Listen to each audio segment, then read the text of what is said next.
So I would like to state for the record that this meeting will be conducted by, is being conducted by telecommunication pursuant to the Brown Act waivers provided for under the governor's executive order in response to the COVID-19 state of emergency.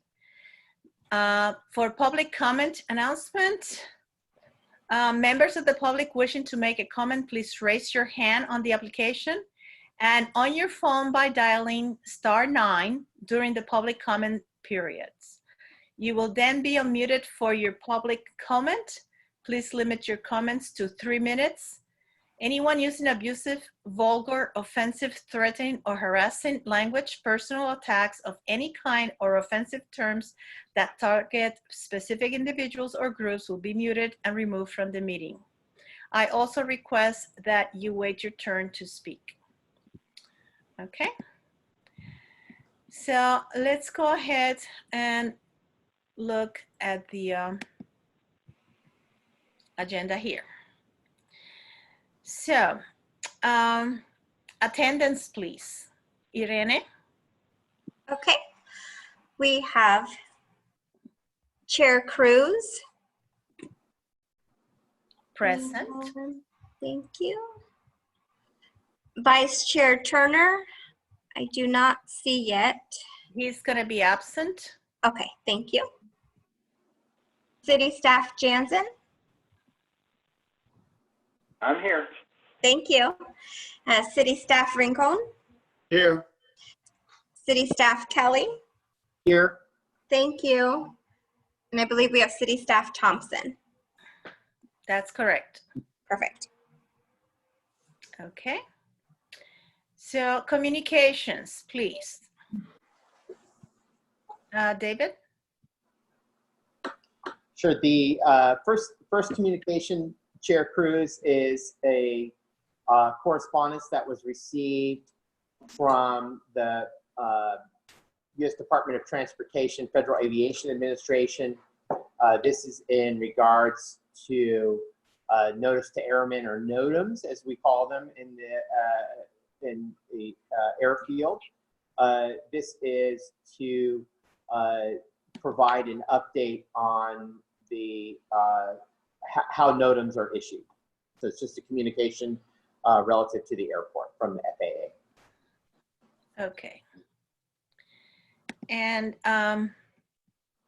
we will be addressing the other issues as they come up on the agenda, the other correspondence that I see that we have. And I call for approval of the minutes. Madam Chair, I move approval. Okay, I need a second. We need a second from Mark or Eric. I second it. And all in favor. Good. Aye. Aye. Thank you. Okay. Then I need to call for public comments for anything that is not on the agenda.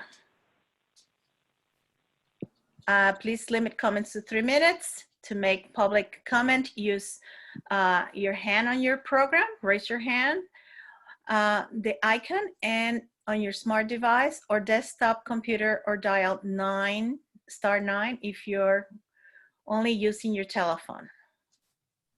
Okay.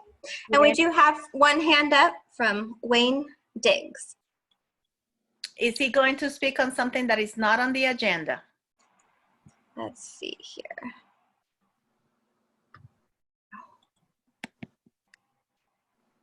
See if we can hear him. Mr. Diggs, were you speaking on an item not on? I can hear you or not, but I can't hear you or see you. You can't hear us?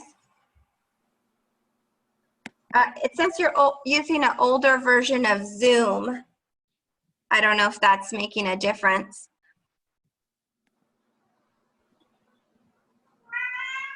Okay. I can see you, but you can't see the rest of the committee members or hear us, Mr. Diggs?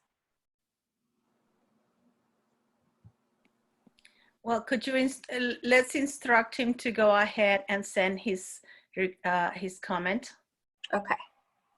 if he cannot connect. Oh, here he goes. Let's try this again. Okay. He's And on Madam- mute. his item that his correspondence is in the packet, but it's not on the it's not listed on the agenda for discussion. Okay, so in that event, then he can go ahead and speak, and make sure that you keep it to 3 minutes, please. Irene, keep track. Mr. Diggs, are you able to speak now? Yes, can you hear me? Yes. Yes. Okay, I was normally on Zoom. I can see myself when I'm talking. I guess that's why I didn't know I was on. I can see you, Mr. Diggs. Oh, okay, I can't see you. Or I can see you, but I can't see me. Okay, your 3 minutes are counting. Go ahead, please. Yeah, I don't know how many residents of Sonoma Drive managed to log on, but we're concerned by the amount of traffic, foot traffic and bicycle traffic we're seeing that are using Sonoma Drive to access the open space instead of using the normal entrance. This has increased dramatically since the park was closed, but now that they've reopened the park, we're still seeing quite a few people that are crossing city property at the top of Sonoma Drive over to access the open space. In doing so, they're going very close to my yard and my neighbor's yard. They're also crossing the creek, and I think there were pictures taken by a city staff member, I think his name is Eric. They are really degrading the banks of the creek, which we do believe to be a spawning habitat.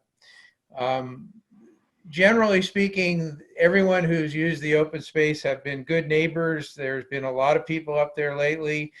We haven't had any problems, very few of them at night. We just don't like them coming very close to our houses and using what you might call a social trail to access the park. And I believe there were pictures taken. I don't know if you have them, but in general, there's a split rail fence that stopped about 300 feet shy of where we believe it should have stopped and where we believe we had an agreement that it would go to, which is to the footbridge. We are requesting that trail, that split rail fence be extended all the way up to the bridge, about 300 feet. That was the understanding we had when the park was first built or the improvements were made, and the former city manager was the one that agreed to that. So that's all that I can really say without wasting your time.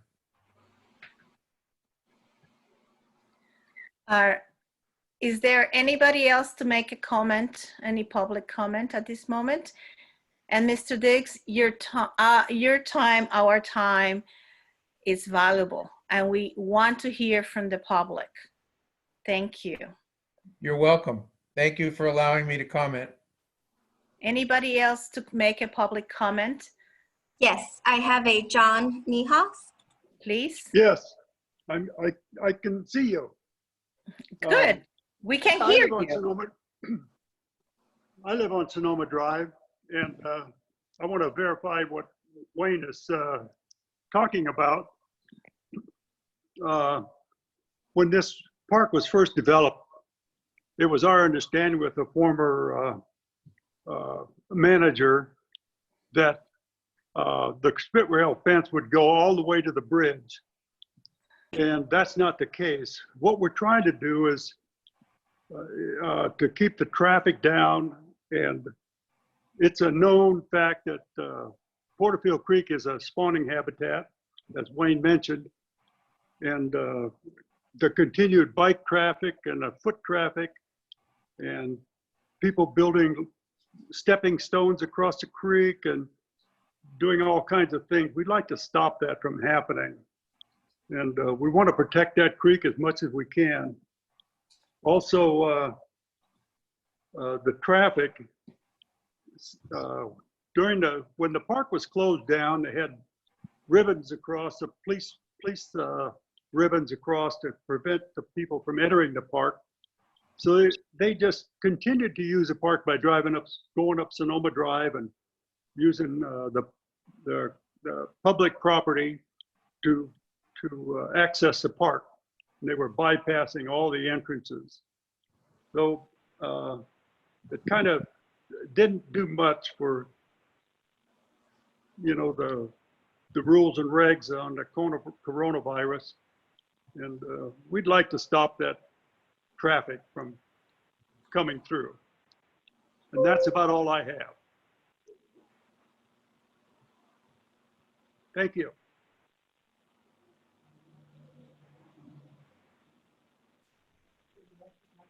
Irene, anybody else? Yes, I have a Jack Fitzsimmons. Go ahead, Jack. Thank you for attending. Thank you, Chairman Cruz. I live at my husband and I live at 431 Sonoma Drive at the end of the cul-de-sac. And when we purchased our home, the documents reflect that there was a city easement immediately to the south of us. There was no mention of a social trail disclosed.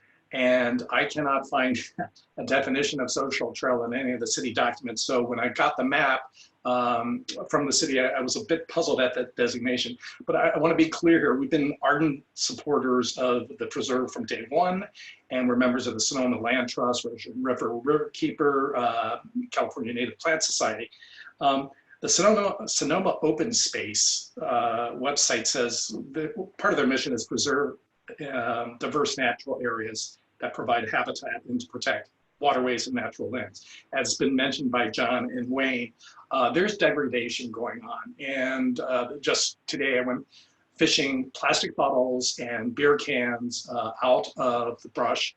And there was actually a fishing net at the creek. So somebody is doing illegal species collection. As mentioned, there has been an increased number of cyclists, especially BMX cyclists, which I believe is that ramp that they had built is an illegal use of the preserve and city property, and an attractive nuisance from a risk standpoint. In addition to requesting an extension of the existing fence on the north side, how about placing a protected habitat sign on the north side?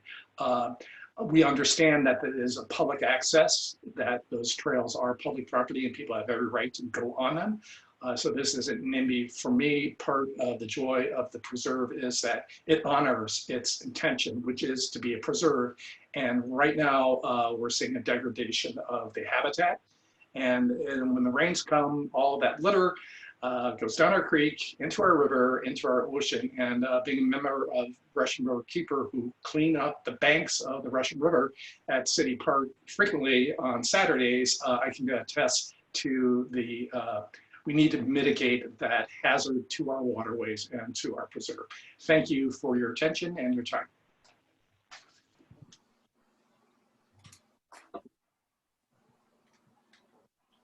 Thank you very much. Your concerns are our concerns too. Anybody else, Irene? No, I have no one else. Okay. I would like for David to give a little overview of this situation, and then I would like to make a statement. Madam Chair, happy to address some of the comments today. A couple of things I'd just like to touch on. First and foremost, the comment about the length of the split rail fence. I did confirm with the former city manager that about where the fence terminates and whether there was any kind of formal agreement relative to its extension to the existing pedestrian bridge, and the current location where it terminates does reflect the understanding of where the split rail was proposed to end. Now, I understand Mr. Diggs did offer up the comment during the discussion about the design for the fencing that would like to have seen it be extended, but that was not agreed upon. at the time, and I confirmed that not only with our former city manager, Paul Kaler, but also with Ken Wells, with the Sonoma Trails Council. With that said, there is an opportunity. I think we could probably extend the fence about 4 lengths, 4 post lengths, in a reasonable cost to kind of try to discourage the use of what we call, or what has been defined as the social trail. And I just want to touch on that because that was a comment that was made. Social trail doesn't mean it's given any formal designation by the city in any way. It really means that it's formed by, it's used by the public or by members that are accessing that area that over time has the impact of creating a walking, what looks like a trail, meaning it's created by the act of the public or the act of people using it. It's not because it was designated a trail and or created for that purpose. Obviously, it functions as maybe as a shortcut either for residents of Sonoma Drive or for folks that use that as an access point. And I can certainly understand the concerns. There is public property along the north side of Porterfield Creek. It is habitat. I think some of the issues that were brought up by Mr. Fitzsimmons are a little bit more in depth than what was raised by Mr. Diggs, and maybe speaks to a larger issue around all of our landscapes and park areas, and even our downtown, where we're seeing increased trash and other activities that really we as local government officials want to discourage for obvious reasons, particularly degradation of the environment. The other issue just wanted to speak to again is there is a public easement on the north side of the creek. At least in the research that we've conducted, that is public property. It does not appear that private property is directly being impacted, with the exception of maybe a small piece of property behind Mr. Fitzsimmons' property, where it might be a location where folks are using to go up the hill a little bit on their bicycles.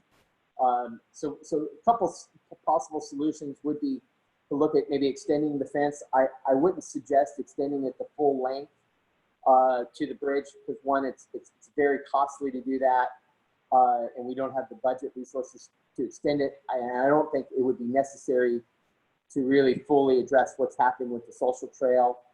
But maybe even before starting with fencing, I think there is an opportunity to look at signage, and I know that's what came up before, and I think that's something that we can move forward on, is getting signage installed to kind of start with what I call public education to support identifying that it is habitat. It's ecologically sensitive habitat, and try to point that out to the recreating public, and do it through kind of the education of discouraging that activity in the creek as a starting point, and then fence being the second, and from there would require elevated involvement from enforcement to more hardened engineering controls.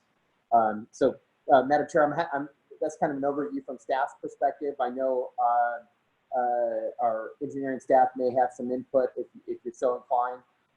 Otherwise, I'm happy to have any follow-up comments or questions from you. Eric or Mark, do you have something to add to David's comments, please? This is Eric. I have something to add. Please go ahead. There are 2 trails that I identified out there, courtesy of Mr. Diggs. He gave me a quick tour. One of them is clearly being used by recreational bicyclists as a jump, and extension of the split rail fence would not have much effect on this.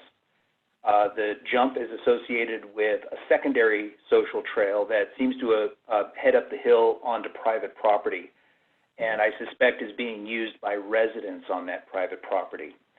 So we actually have two problems to address here. Split rail fence will discourage people using the open space from using the social trail to access Sonoma Drive and vice versa. But we should also probably look at possible mitigations for the jump because it is an attractive nuisance and it is on public land and it's not something that's safe. And that's all I've got. Mark? I've already talked to Hector. We're going to remove the jump as soon as possible this week, if not next week. And that should discourage the bikes coming off the hill and using it to jump because there will be no jump there. Other than that, extending the split rail fence, as David said, 3 or 4 lengths should be sufficient to cut off walk across a habitat. And then in terms of placing signage, yeah, by all means, we can place signage as directed. And perhaps this would be an opportunity to have some community engagement in making sure that there's cleanups of the creek. And it would be a good project that perhaps could be funded by one of the initiatives that Kevin and Irene are leading. So I would ask Kevin to remind the public what this community grant is for, and that right now we have an incredible opportunity to have some community members to come forth to do this. Sure, Madam Chair. We have what we call a neighborhood grant program where applicants can receive up to $1,000 for community projects like planting trees, cleaning up areas, community gardens, those types of things. So that money would potentially be available for this type of activity. We did do our first round. The first round did close and we granted two applicants the money, but we will be opening up another round after the first of the fiscal year. So we can follow up and make sure everyone knows that that's available. And it is very important that we encourage community people, not community organizations, neighborhood people to use this grant and to apply for this grant, because it is the intent for people, individual households, 2 or 3 households in one neighborhood to use this. Especially for those individuals and those areas that have not had access to this opportunity. So I think I would like to review that at some point. That's another conversation. But I definitely think it will be a great opportunity to connect also multi-generational efforts. So I encourage you to look into that. Okay. You know, there are many stakeholders in this situation. It's the residents of Cloverdale, the residents of Sonoma County, the residents of Clover Springs, and all of those individuals, such as myself, who are engaged in environmental protection and so on. But it's also the agreement that the city has with open space and with other entities. So this is something that needs to be reviewed a little bit more. And given COVID, our budget continues to shrink. So any measurements that we take at this point needs to be consulted with the stakeholders, all stakeholders, and also it needs to comply with our budget restrictions. So I just want everybody to know that we're very interested in addressing this. It is one of our beautiful spaces in Cloverdale. It is open not only to Cloverdale, but to the county as a whole. And we need to make sure that all the people who come here understand. And one of the things is to make sure that we give proper orientation and that we continue to educate all the users of the paths in Cloverdale. Okay, so any comments from the staff, please? Otherwise, we'll move on to the next item. No further comments, Madam Chair. If you want us to proceed with a sign as a starting point, we're happy to move forward in that direction. Yes, go ahead with the signage, and please, Mark, let us know what is the plan for Hector to mitigate that situation. And somehow, we probably know who are the people doing this. So maybe we could have a chat about how to continue to enjoy the space, but at the same time to preserve it. Thank you very much, David. Okay, so let's move on to the next item. And that is going to be, who's going to be speaking on this one? The shuttle free fare, that's going to be, oh, well, first the Health Vision Zero project. And that would be Kevin, or? Madam Chair, I'm happy to provide an overview on this item, and also encourage and welcome input from Senior Engineering Technician Eric Jansen on this. It just is a brief update. The Public Health Vision Zero project is a project that is part of and component of the Sonoma County Transportation Authority's effort to develop a comprehensive transportation plan to, called Moving Forward 2050. And the Department of Public Health has taken on this related project called Vision Zero. The intent of Vision Zero is to focus in on traffic-related issues where it results in preventable traffic deaths or crashes that may impact lives, and to kind of look at it through a systems approach. What they would like to do is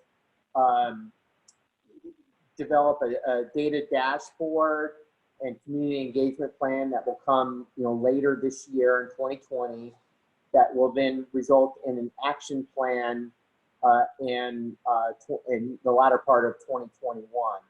So right now they're engaged in that effort. They're trying to identify what are some of the key pedestrian and bicycle zones within our community where there's concerns about potential accidents, or where there might be some fatality history, or concern about use of pedestrian facilities such as crosswalks, which we've certainly identified.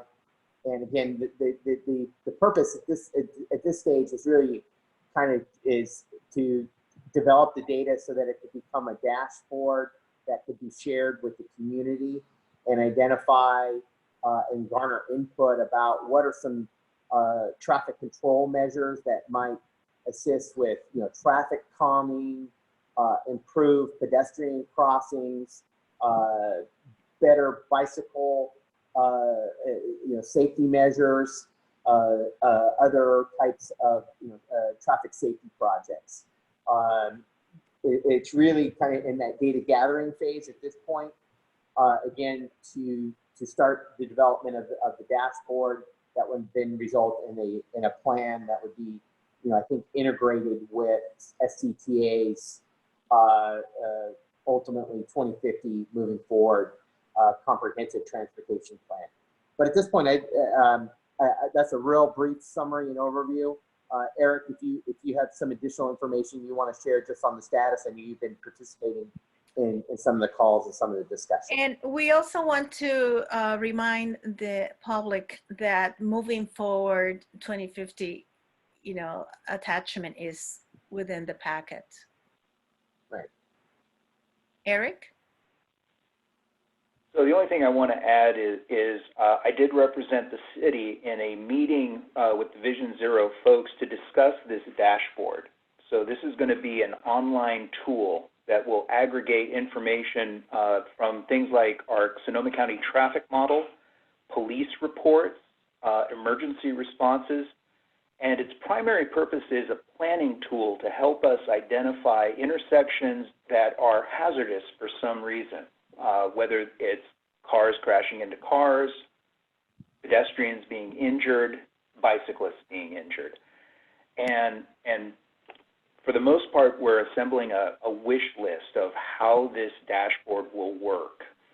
And I provided some information to the folks who are managing Vision Zero of items that I think the dashboard would be helpful to Cloverdale were they integrated. And they primarily center around the identification of these hotspots and why a safety hotspot exists.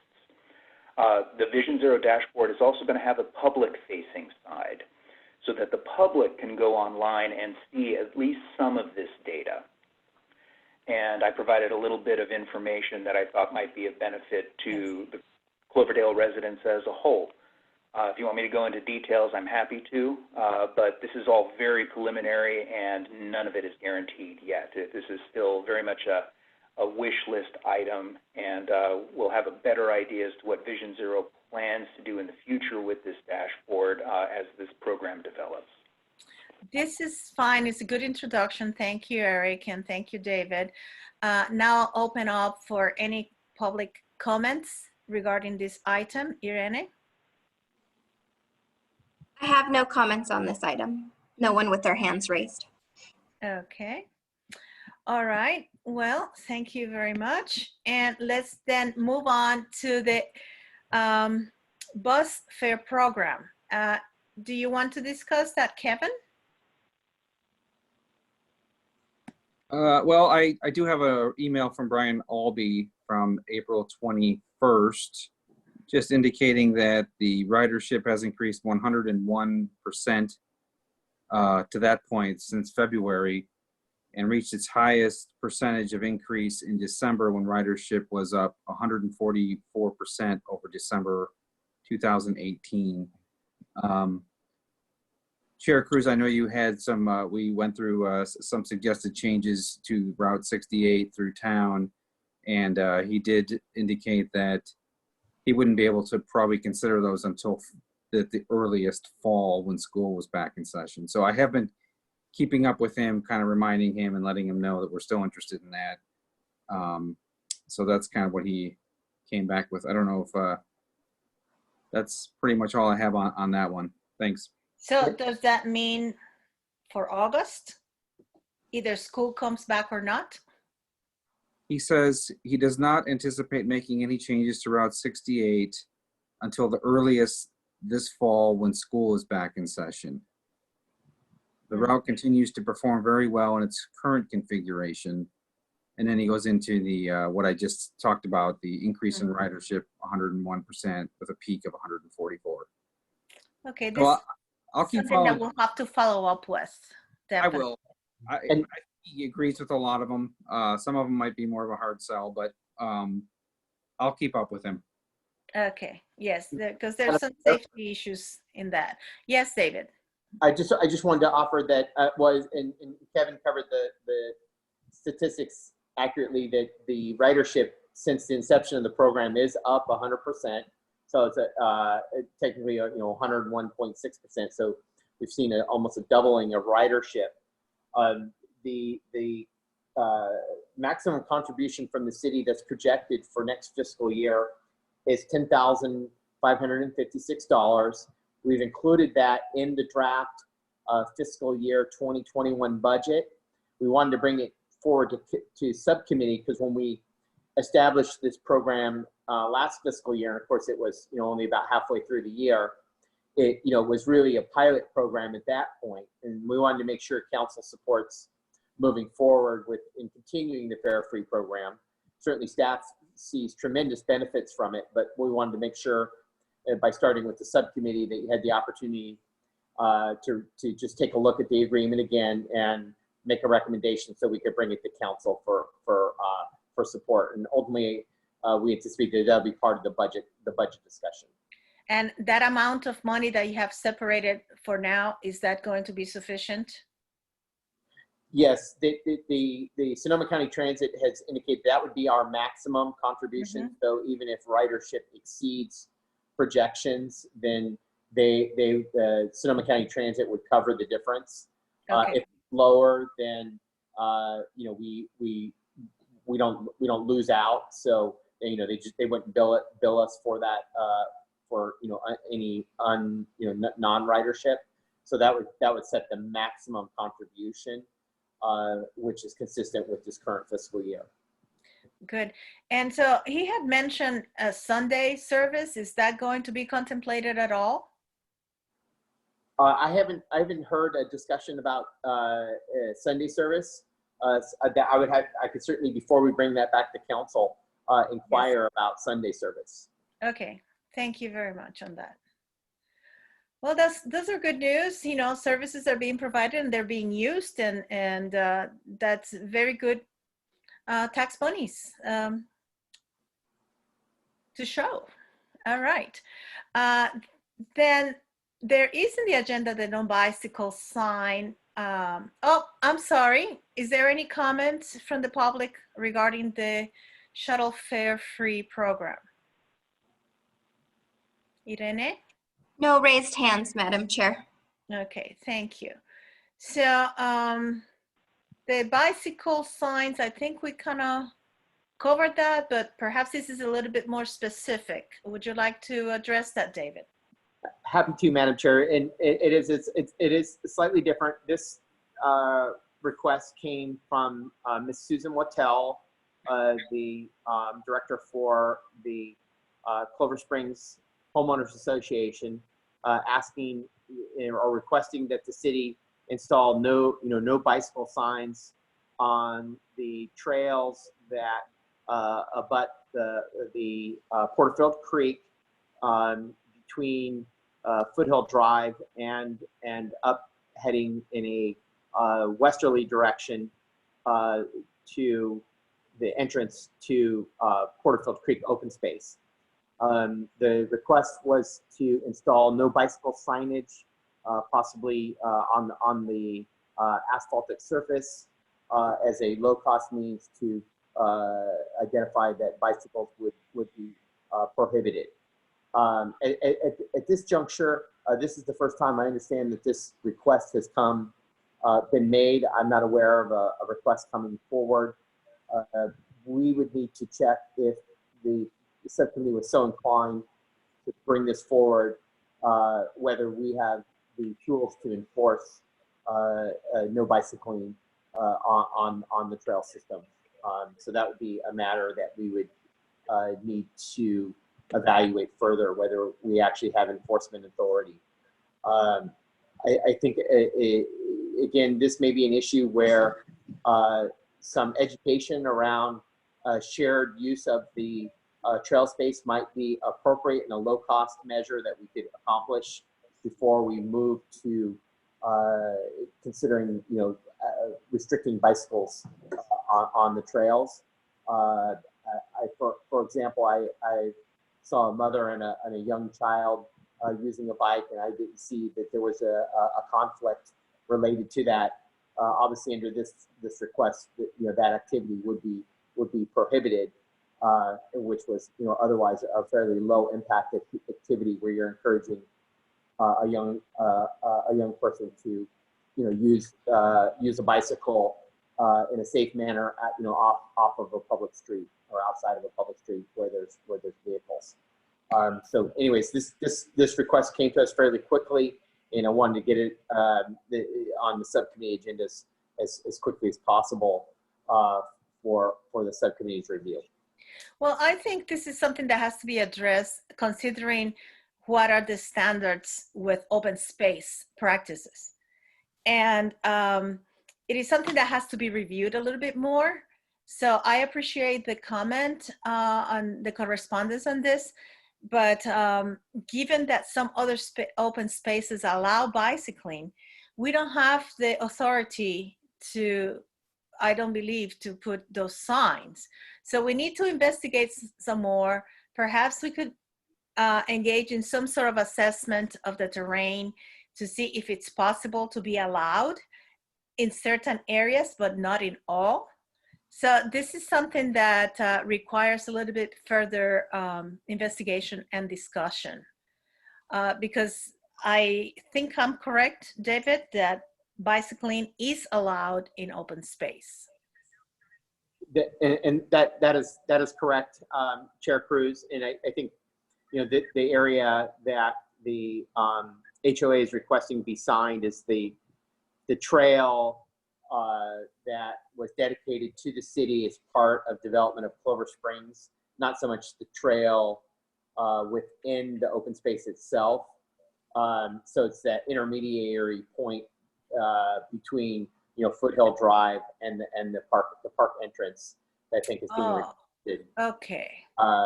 for restriction of bicycles. In my, at least staff's thought on this, and you know, please, I welcome the city engineer and senior engineering technicians' input. You know, it may be appropriate to start with, again, some education around, you know, sharing the trail and also possibly signage, again, trying to support that concept of you know, sharing that space. So that we don't completely discourage bicycle activity. But we may want to get more information as there's been, you know, concern around, you know, pedestrian safety. And again, that might be able to be addressed through some education. Okay, so let's bring this back after we have a chance to review some of the situation here. And I'll open for public comments regarding the bicycle signs in on the Porterfield Creek walking path.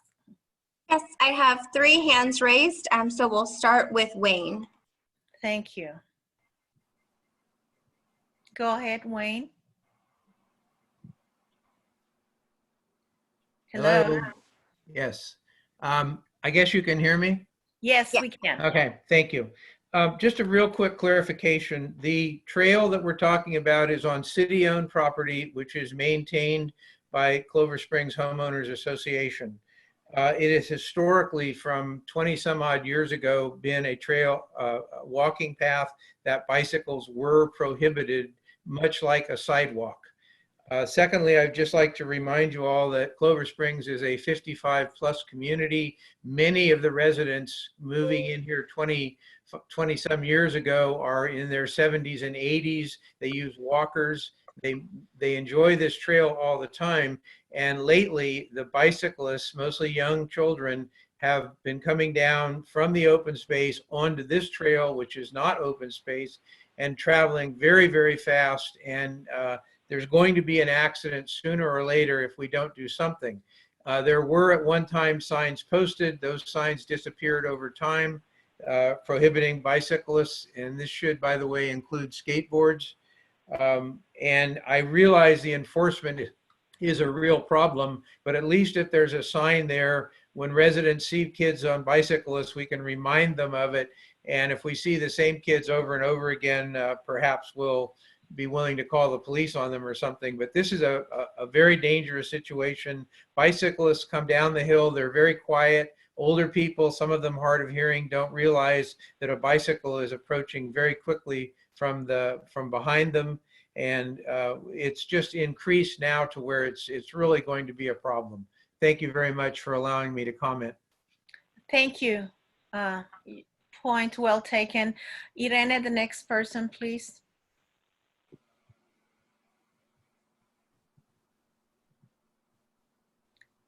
Irene, do we have a second hand?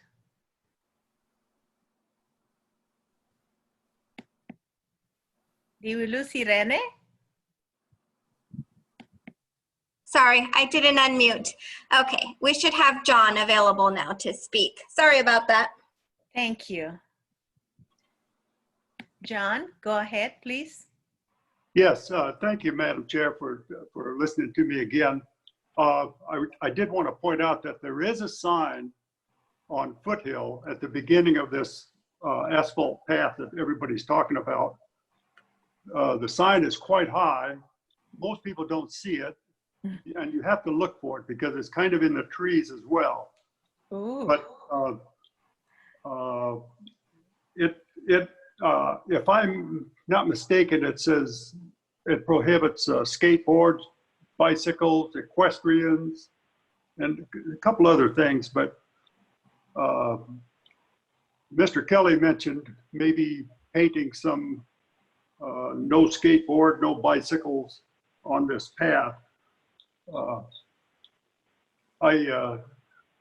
It was designated, it's always been designated as a walking path only for the residents here.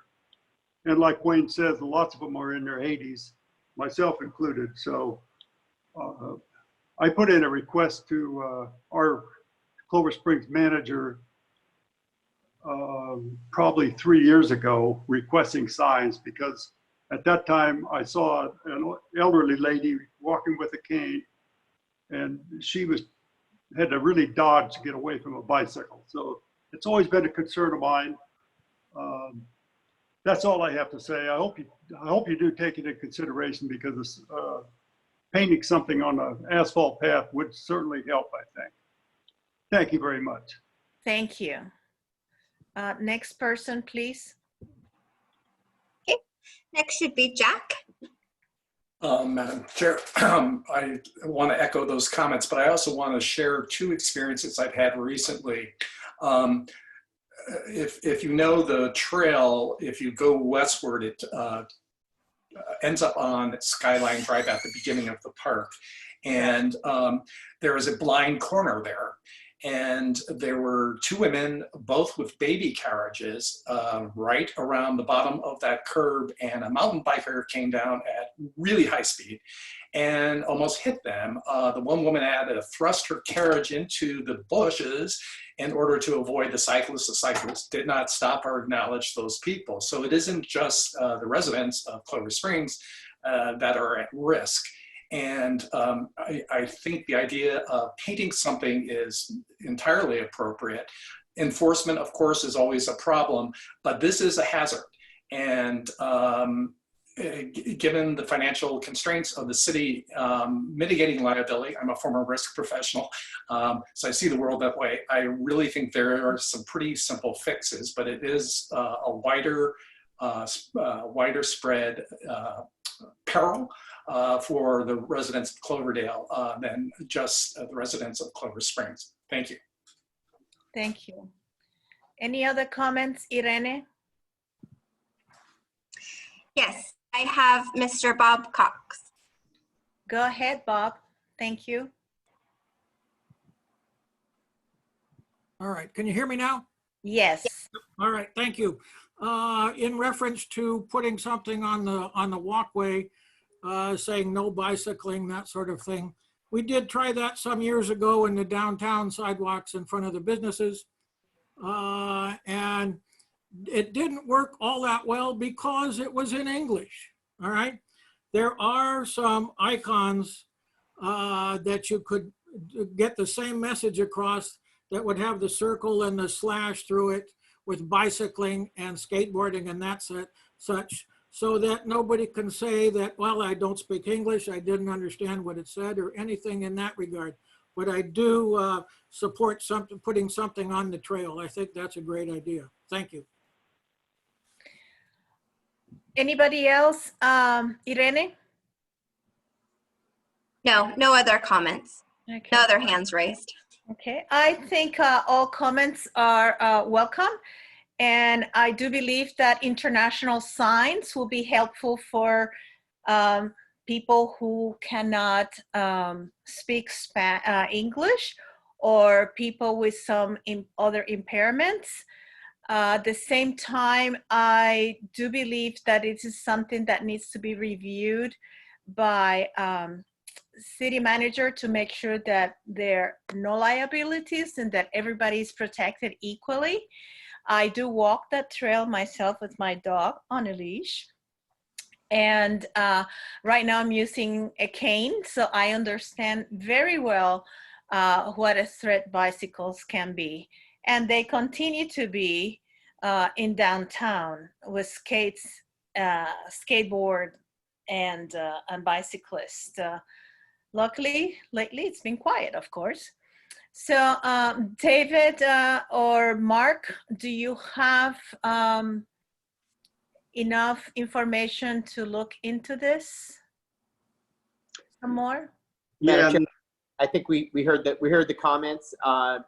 We had, this came in late last week, so didn't have time to do the thorough background and research as to whether these trails had been, when they were established, had a restriction that, for bicyclists. And if that can be confirmed, then, by looking back at the project approvals, we can certainly, look at international, no bicycling sign, that could be painted on the asphalt.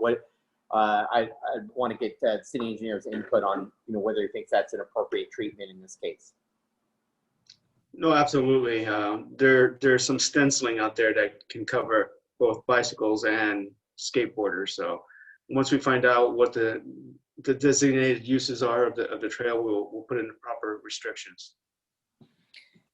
Thank you. I also think that perhaps there could be an exception, maybe as the example that David gave, a parent with a child, but no other kind of bicycling. So there's something to be explored, and we need to discuss it with our city attorney also.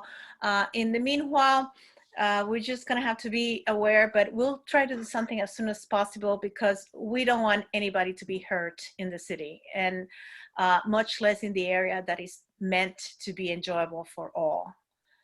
Okay, so any additional comments on this? Somebody who forgot to raise the hand or anything like that? Irene? No additional hands raised, Madam Chair. Okay, thank you. Then let's go ahead and look at the consideration of temporary use permits and modifying parking restrictions, outdoor retail business, blah, blah. So who is going to address this? Well, I can start and then maybe get some help from my coworkers here.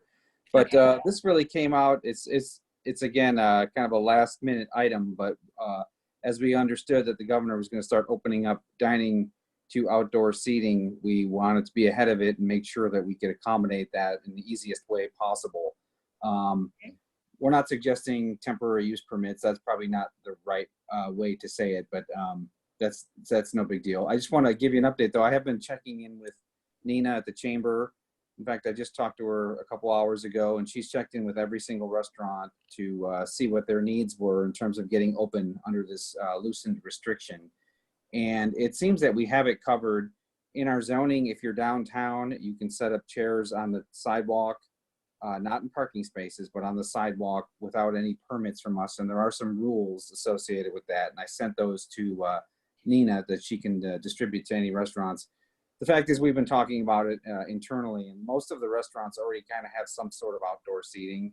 So unless they want to expand, one of the thoughts was that they might want to take over a parking space in the street at some point. According to Nina, no one's interested in doing that yet, but we just want to kind of be ahead of that. So the ones downtown have the ability to set up chairs. And again, there's some rules. You have to keep a clearance. You got to take stuff in at night, things like that. So they can do that without a permit, following the rules. If they're outside of downtown, which there really isn't a ton of restaurants that fit into that category, there's a thing called a plot plan review, which is approved by the planning director. So that's something that I could do very quickly. I would just give them a letter, with the rules, make sure that they understand what those are.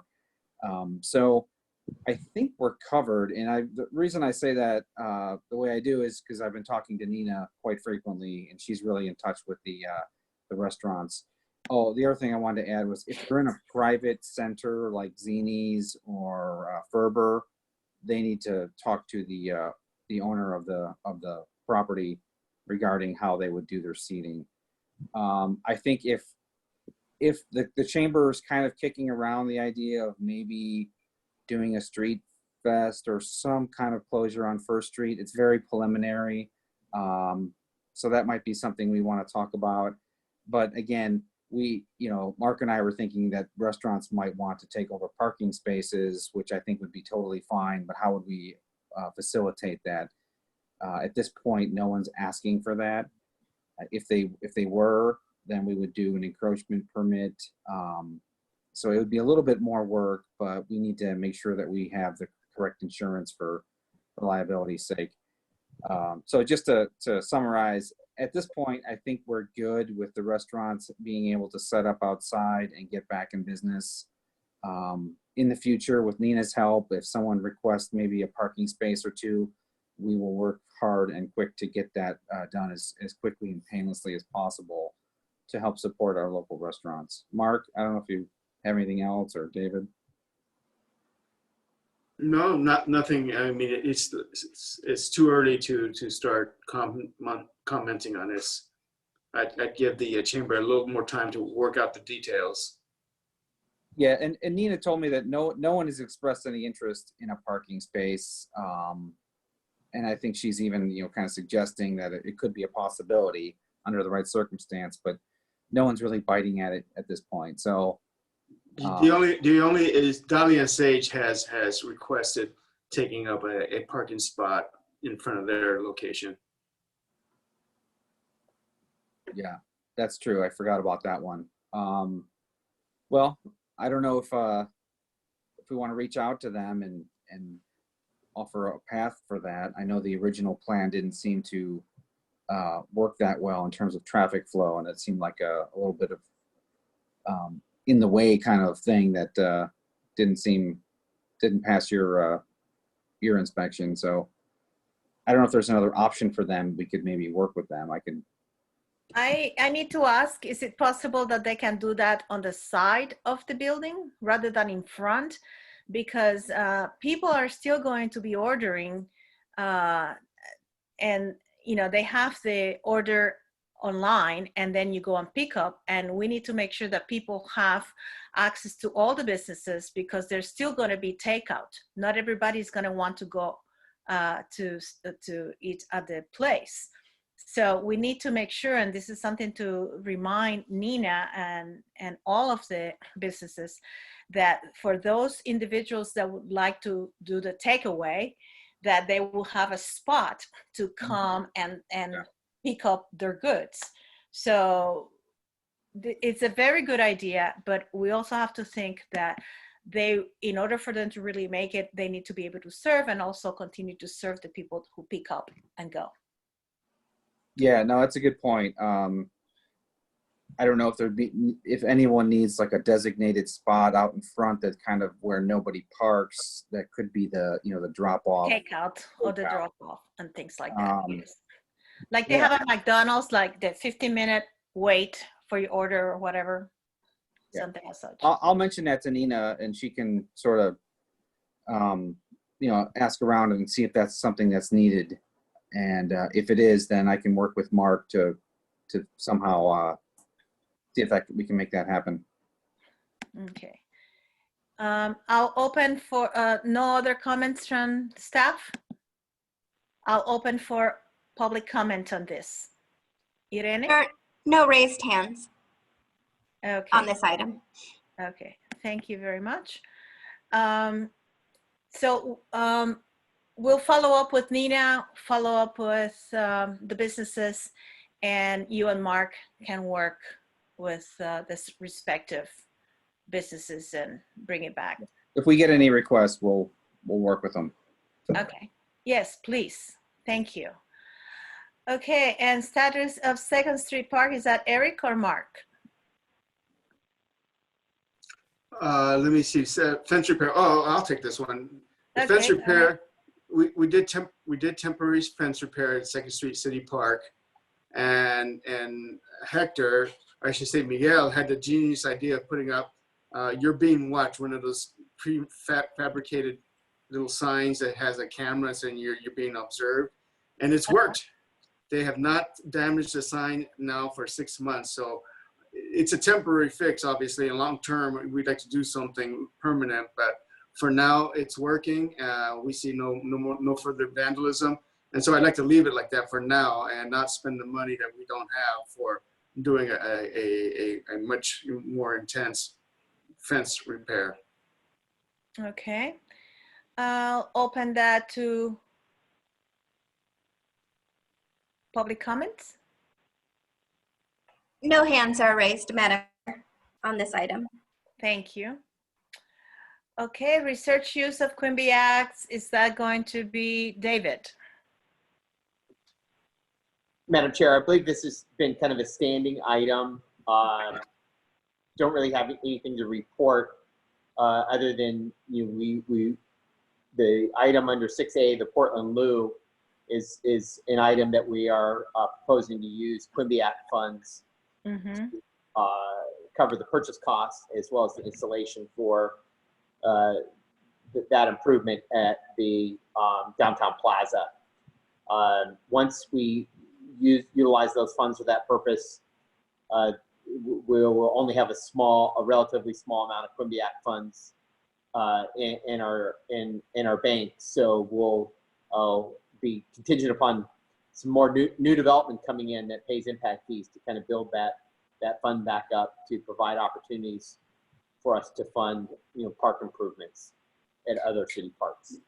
Yeah, I want to take advantage of this moment also to find out how is the portable working in the downtown area, because apparently there have been some problems that Public Works had to address and cover. Yeah, that's an excellent question, Madam Chair. I do believe it's being used. I have not inspected it myself. Unfortunately, there have been, I think, members of the homeless population that chose not to use it for unknown reasons, at least during a certain period of time. I haven't seen that issue's resurfaced, but we'll continue to pay for that continued placement and maintenance of the Portland portalette, during the COVID crisis, to ensure that there at least is a public restroom available for folks that come to downtown. Now there is one also by the River Park. Is that also under our jurisdiction, or is that a county one? That was placed at our request through the county to specifically address the homeless population. So it was done as part of the homeless task force, and that was the location that city staff identified that was most closely located or situated, where the homeless population is known to known to frequent. Okay. Any comments regarding that, Mark or Eric? No comment. Any additional work to our Public Works staff? In None? terms of? In terms of the use of the portalette and the plaza and so on. The use of the portalette is being maintained by contract, so there's nothing additional for Public Works on that. Okay, good to know. Thank you. Open to public comments. Any hands? No hands are raised on this item, Madam Chair. All right. So on the continued items, Mark, what's going on with the Corporation Yard? Okay, you jumped. Well, we already talked about the installation of the Portland. Oh, okay, I got you.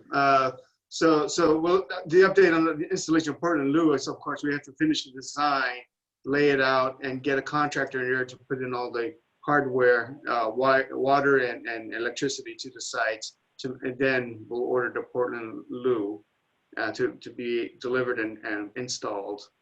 Update on new prefabricated building at the courtyard. Right now we have an engineering firm, Mo Engineering, to help me develop the specifications needed for this installation, and then we'll go to a design build approach to get purchasing the building and getting it fabricated on site. And that it's going to take some time, but I would say spring next year we should be looking at putting that out. And it's not going to be it's a non-bid item because we're going through our state purchaser for acquiring this building.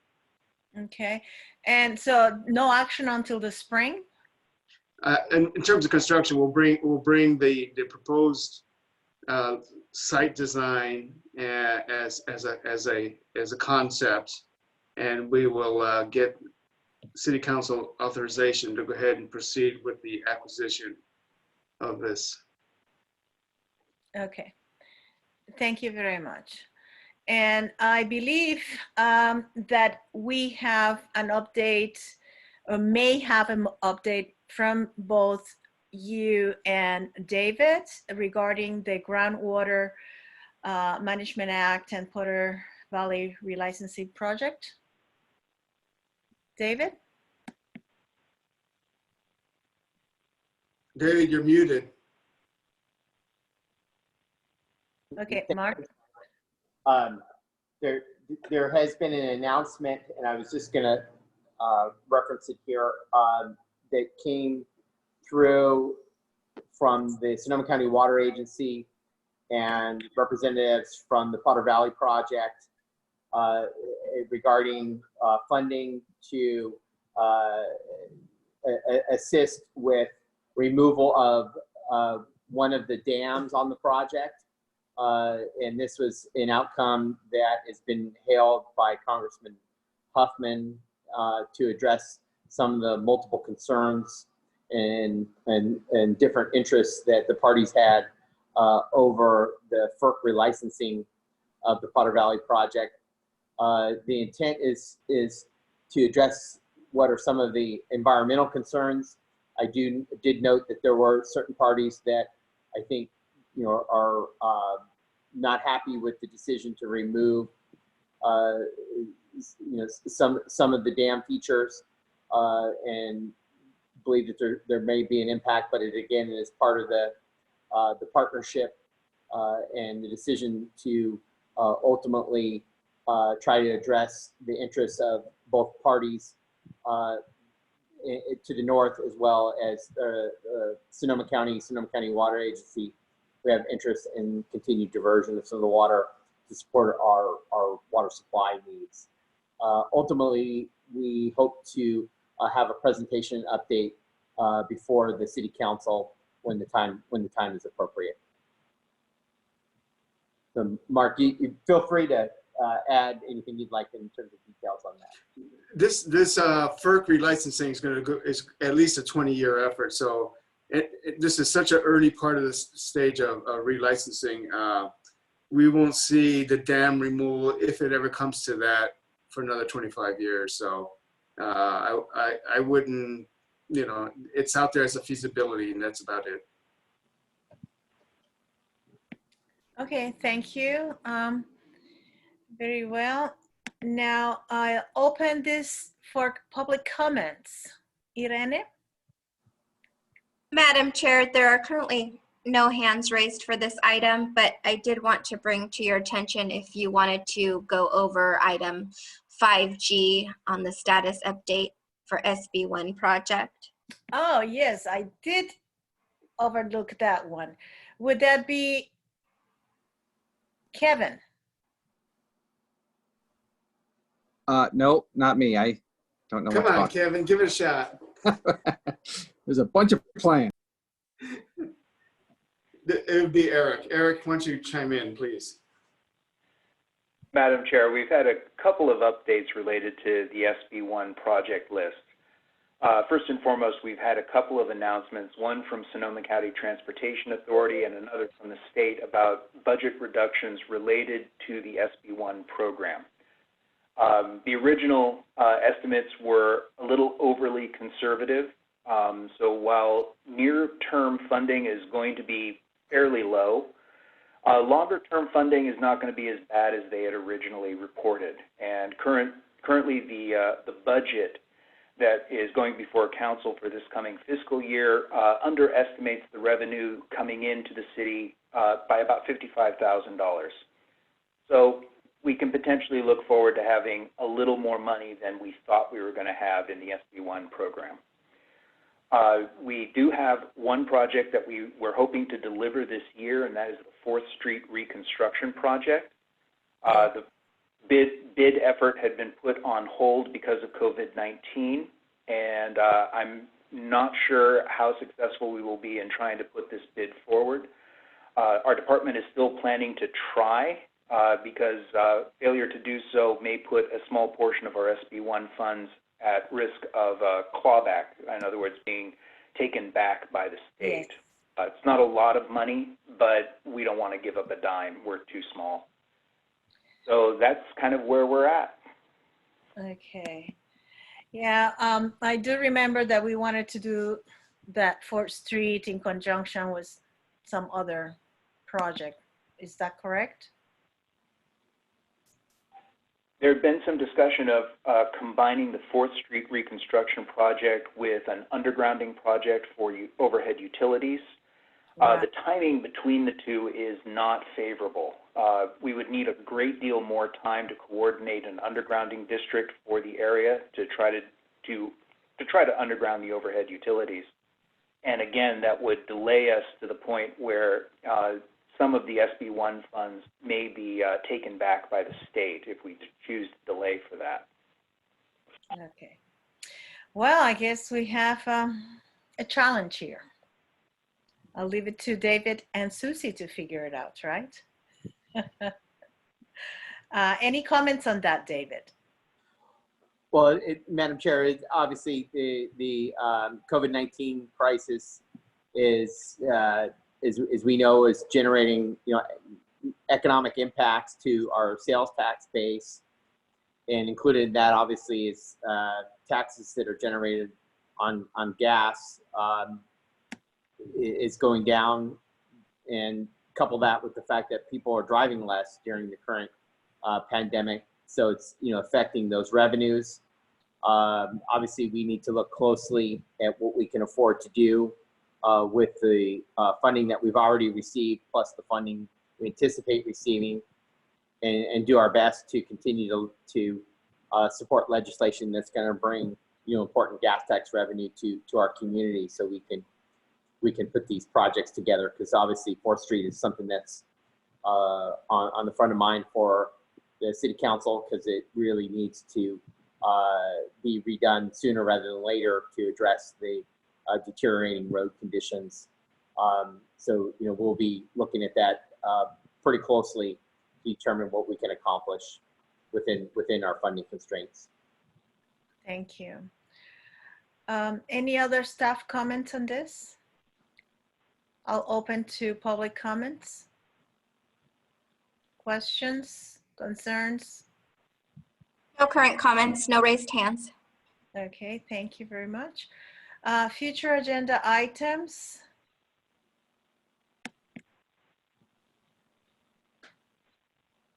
That have not already been mentioned.